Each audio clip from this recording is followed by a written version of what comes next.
This week we're wading into the waters of WUBRG with a $50 budget deck featuring Jodah, Grand Unifier.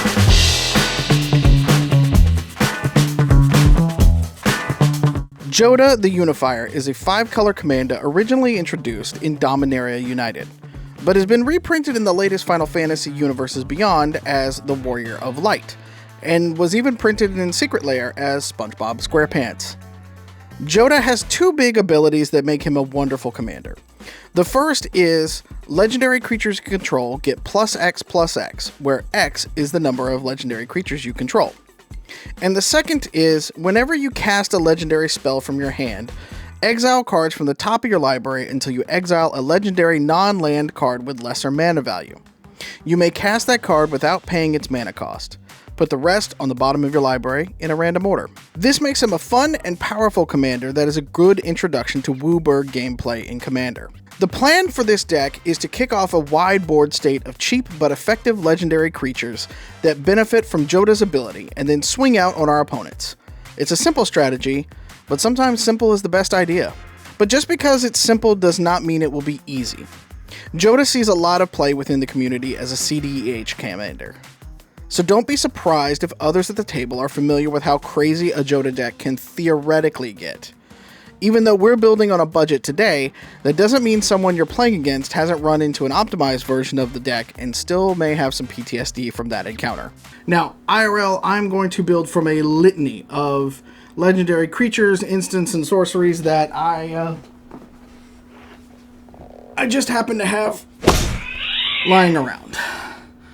Sometimes the best decks you can build is just by using whatever leftovers you have in the collection. Usually, for most of my deck tech videos, I end with the land. But in a 5-color commander like Jodah, land is going to be the most important include that we have in the deck.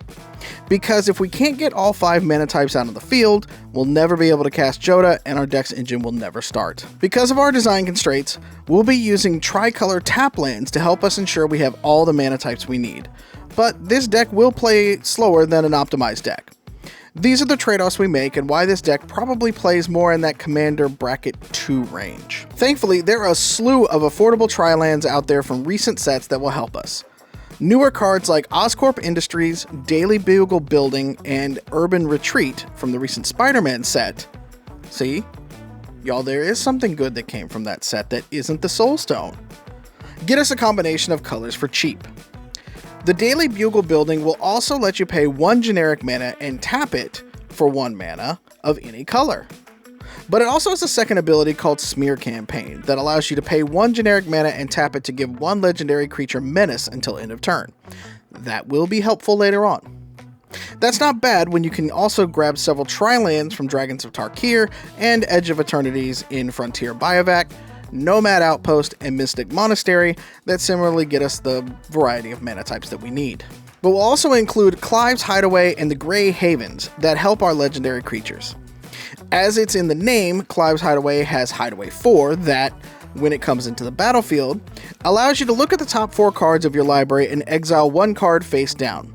And then you can later spend 2 generic mana and tap it to play that exile card without paying its mana cost if you control 4 legendary creatures. Which really shouldn't be a problem for this deck.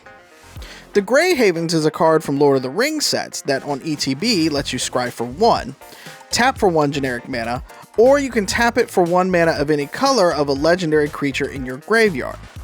Hopefully there's not too many creatures in your graveyard, but hey, these things happen. To support our lands, we have a plethora of ramp cards to help work around the tap land issues. Outside of our commander, this is probably some of our more expensive cards in the deck. We have the usual Arcane Signet and Soul Ring, can't have a deck without these staples. But I also included Coalition Relic that will tap for 1 mana of any color. We also have some more unusual cards in Blitzball for 3 mana, taps for 1 mana of any color, and has a second ability that says tap and sacrifice this artifact, draw 2 cards. Activate only if an opponent was dealt combat damage by a legendary creature this turn. Faeburl Elder is a great creature that gets +1/+1 for each color you have among permanents you control, and it taps to give you 1 mana of each of those colors. In that same vein, I also included Giganta the Wellspring that can tap for 1 mana of each mana with the restriction that it can't be used to pay for generic mana costs. Finally, there's Serapharin, a 3-drop legendary creature that reduces the cost of the first legendary creature we cast each turn by 2 generic, and if we control 2 or more legendary creatures, it transforms and gives all legendary creatures +2/+2. In addition to ramping out our creatures, we have a few legendaries in the list that allow us to cheat out cards both from our deck and our opponent's decks. The first is pretty common in Etali Primal Storm. When it comes in, not only does it give us a 6-mana trigger for another legendary card, but allows us to exile the top card of all players' libraries when it attacks, and then lets us cast that card without paying its mana cost. The second card in this same vein is Jeru and Hazaret. It's a 5-mana card that can get Vigilance and Haste if we have 1 or fewer cards in our hand. But its second ability is that when we attack, we can look at the top 6 cards of our library and exile a legendary creature from among that stack, and then cast it without paying its mana cost.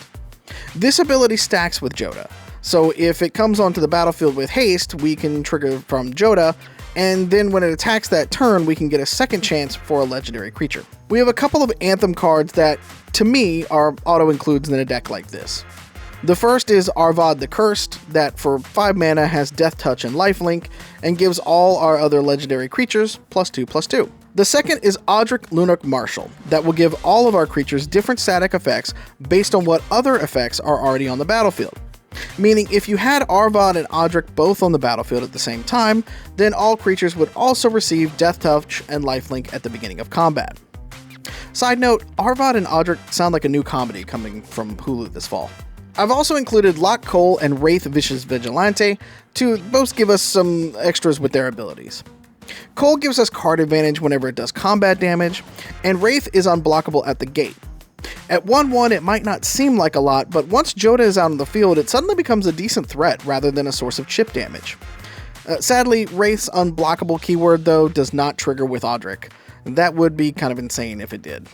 Our final 3 pieces of Anthem or pump effects come in the form of Rising of the Day, Day of Destiny, and Kellen Joins Up. Rising of the Day and Day of Destiny are simple enchantments that will give all our creatures haste out of the gate and gives all our legendary creatures a buff across the board with no stipulations. Kellen Joins Up might even be more diabolical in a deck like this. When it comes into play, you can exile a non-land card for 3 mana or less, and it becomes plotted, meaning you can cast it on a later turn without paying its mana cost.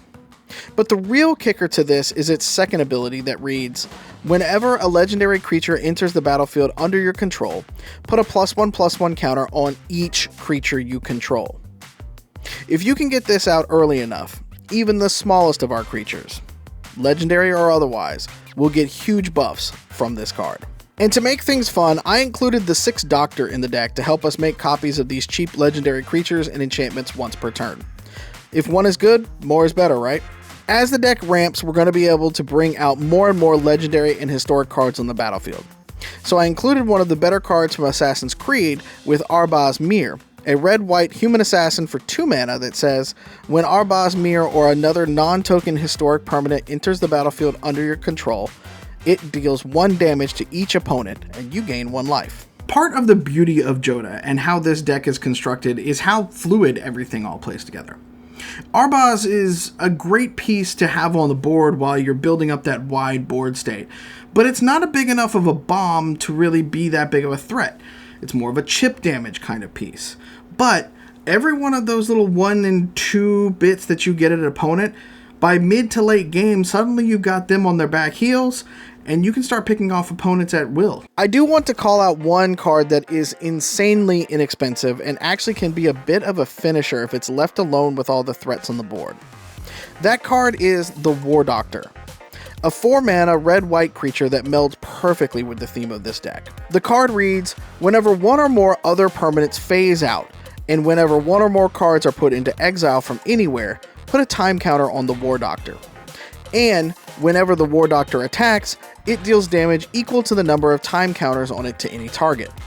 If a creature dealt damage this way would die, exile it instead. In a deck like this, the War Doctor can scale very quickly. That's because it can trigger off each instance of a card being exiled, meaning that each time you exile a card off the top of your library from Jodah, the War Doctor gets a time counter. This is similar to how the Day of the Doctor works in the pre-con the deck was originally in. So if you exile 13 cards trying to get to a legendary creature using Jodah's ability, you guessed it, the War Doctor gets 13 counters. However, it does not work this way with Atali or Dejaru and Hazaret. You only get one counter on the War Doctor when they attack. That's the difference between simultaneous and sequential triggers for exile. Atali triggers the exile cards all at the same time, while Jodah triggers it sequentially. And one last note on this. You'll notice the deck has several 2-drop legendary spells, but no 1 or 0 cost legendary spells. That means if you cast one of those 2-drop legendary creatures while the War Doctor is already on the board, you'll essentially turn over your entire library and give the War Doctor that many time counters. However, because of the rulings on Jodah, you won't deck yourself because you're not drawing cards, you're exiling, and every card once it's exiled is put back on the bottom of your library in a random order. So have fun with this. Okay, cheeky combos aside, even if people are not familiar with Jodah, after a while you're going to become the threat. Either you've been chipping away at opponents, or your board state is just too big to ignore and you're going to need to protect your investment. Here I've put in Gold Forged Thopter X, a cheap 2-mana blue-white creature that gives all legendary creatures Ward 2. It's not much, but it's at least something to slow down single target removal that you will face. There's also Counterspell and Urtai Resurrected to give us some ability to counter things thrown at us at the cost of going over that roughly $1 per card rule that I tried to work within. Finally, for protection, I was able to bring in Kutzel Malamet Exemplar. It's a 3-mana cat warrior for 1 generic, 1 green, and 1 white that keeps our opponents from casting spells on our turn. It also gives us a card draw engine when a creature does combat damage and is buffed. But that's really just the cherry on top of a wonderful legendary creature that I try to run in any deck that includes green and white. Inevitably though, it's likely an opponent is going to be running Mass Destruction or a board wipe of some sort, and that's where I built in 8 pieces of recursion into the deck to help us bounce back when our board state goes bye-bye. The first is Teshar Ancestor's Apostle, that will allow us to bring back a creature card with mana value 3 or less every time we cast another historic card. There's also Honest Rustin that not only helps us ramp, but when it comes into play allows us to bring another creature back from our graveyard to our hand. I've also included Rien, Angel of Rebirth in the deck because it simply just brings multicolored creatures back from the graveyard to our hand at the beginning of the next instep. And it just so happens that a lot of great legendary creatures in this deck are multicolor. Finally, and probably most popularly in a deck like this, there's Primeval's Glorious Rebirth. At 7 mana, it's expensive, and you must have a legendary creature on the board to cast it, but it's pretty much the opposite of a board wipe for this kind of deck. It simply returns all legendary creatures from our graveyard to the battlefield. One moment we're anguished, wondering if we're set up for failure, and the next minute our board state's right back to where it was. It truly is. And that's just some of the ways that you can build Jodah. So let me know, how did we do? Well, at the time of recording, if you go and try to get all of the cards at the cheapest possible rate from places like Card Kingdom or TCG Player, we come out to just around $52. So slightly above the $50 budget line that we have, but still not terrible. And frankly, at that budget, I think we did a pretty good job. Will it lose out to more optimized decks and things like that? Probably. It kind of depends on how well they're piloting the deck, but you know, for a first chance to get back into Commander or just another one to add to your collection, $50 is a pretty good endpoint. Let me know down in the comments below. Have you built Jodah? Have you built a budget deck with Jodah? And have you built a deck with just a few other cards lying around? I'd love to hear about it. And if this is your first video that you've seen of mine, please hit the subscribe button. That way you don't miss a single one of my deck building videos in the future. And until next time, I've been Mallow, and you've been awesome.